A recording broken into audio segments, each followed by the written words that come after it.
Greetings, brothers and sisters. It is Wednesday, 2:45 a.m., October, and I just had a thought. Malcolm X was like loved by scholars, teachers, writers, poets, artists, scientists, doctors, lawyers, politricksters, politicians, Democrats, Republicans, Germans, Polish, Irish, Swedish, Canadians, Americans, Mexicans, Brazilians, Russians, Germans, Asians, Chinese, Japanese, and all the families of the earth, all the professions and all the institutions, and young and old and modern, antiquity minded, Islamists, Mohammedanians, Buddhists, Hindus, Christians, Baptists, Lutherans, Catholics, Fong, all just a spectrum of individuals from all walks of life and culture loving Malcolm X. And they're loving him. And everybody's loving him. And he's expressing himself for the Afro-American community. He's expressing himself for the Negro. He's expressing himself for the black man. He's expressing himself, and he's telling them. And he's telling us what is necessary for us as a enslaved people, shackled people, what we have to do to throw those shackles off and save our children, our sons, our daughters, our wife, our sons. He told us what we had to do. He told us what we couldn't be afraid of. We can't be afraid to see blood. We can't be afraid to see swelling. We can't be afraid to see the truth being revealed. So Malcolm X was showing everybody, and everybody knew it. Everybody was loving Malcolm X. Everybody was loving him. Whether they was hating him, they was still loving him, and they was loving him, and they was hating him, and everybody. But this message is for those in the 52 states of the United States. That's whose message this is for. You talk about Malcolm all the time. You know Malcolm's speeches. Your son know Malcolm's speeches. You quote the speeches. They get the haircut like Malcolm. They put the glasses on like Malcolm. They buy the eyeglasses like Malcolm. They wear the slave driver's clothes like Malcolm. Put the bow tie on like Malcolm. Read Malcolm X's book 5 times. Everything is Malcolm X. Everybody's rejuvenated, generated by Malcolm X. Malcolm X, the father of our 21st century direction. And that's the blueprint. That's what he gave us. That's what's here. There's no escape. I didn't know. I didn't know what I was supposed to do. I didn't know how to do it.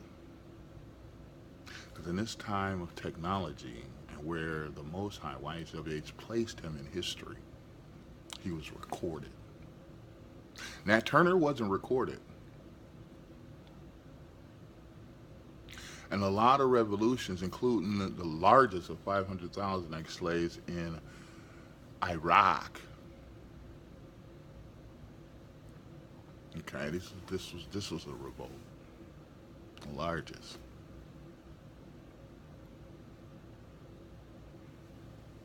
Everybody who's alive today, who knew, who heard Malcolm X,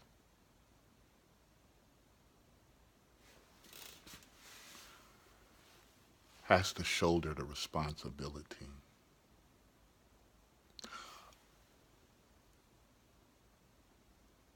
of letting Malcolm X go to the grave alone. Now, clapping hands, you who, but he went to the grave alone. So then his wife, Betty Shabazz, now she's alone. She's now a widow, and she now has to take care of her daughters. They're fatherless. She's husbandless, and then the whole Afro-American population is fatherless too as a nation. And we just froze. We just froze. We just froze, okay, we froze. So, all right, we speeded up a little bit from Malcolm X to today. Because we froze, because we are shocked that the Nation of Islam would do such an act. Just because they was able to get some guns. Guns. It wasn't no God that they talking about working in their behalf. And nothing to do with a spiritual higher power at all. It had something to do, according to Malcolm X, with the Nation of Islam being corrupt. Definitely working hand in hand with the supremacist to keep the Afro-American down on the ground. And his daughters available for rape and prostitution. And his sons available for rape and prostitution as well. And everything else that go along with it. We let him go to the grave alone because there was no forward momentum to keep his mission alive. Hey, you know it. You know it. Go and have another beer. Get another joint. Get a pork chop. Go to Baptist church. Go to Christian church. Go to the mosque. Go get your instructions from the Arab. Go get your instructions from the white man. Go get your instructions from somebody else. Put your greatest effort into another culture, another people. And then look at your own people and say your teeth is messed up. Your hair is gray. So on and so forth. Because we let him go to the grave alone. He went alone. He bled alone. He went alone. All those claps for him, all that, yeah, we understand you. It was not enough for you and you and you and you to do what you know you had to do.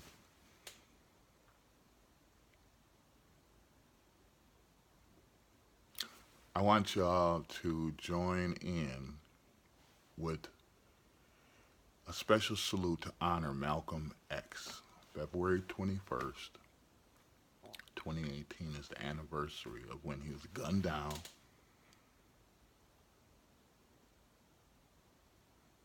under the inspiration of wicked Louis Farrakhan and his cronies. Now, Malcolm X told us it's not a spiritual organization.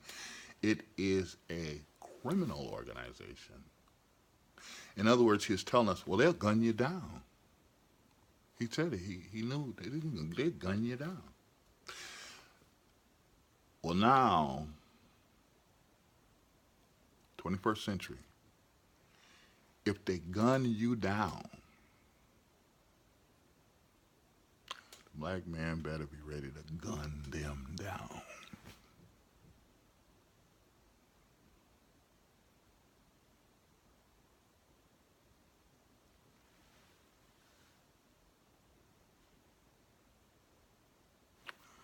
February 21st, 2018, 21 gun salute in honor of Malcolm X.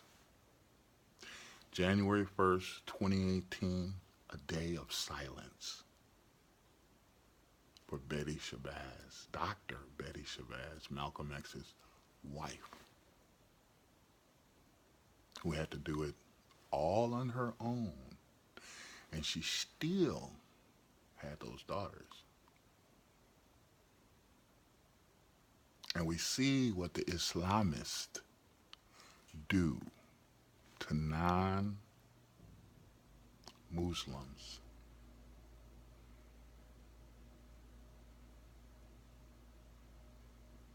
Malcolm X's daughters, his wife, that's the mother and daughter of our nation. That's the father and the mother of our nation. Malcolm X, Malcolm Shabazz, and Dr. Betty Shabazz. And a nation is only as strong as its citizens' shoulders permit that nation to be strong. Take a look at the Shabazzes. Take a look at yourself, black man, black woman.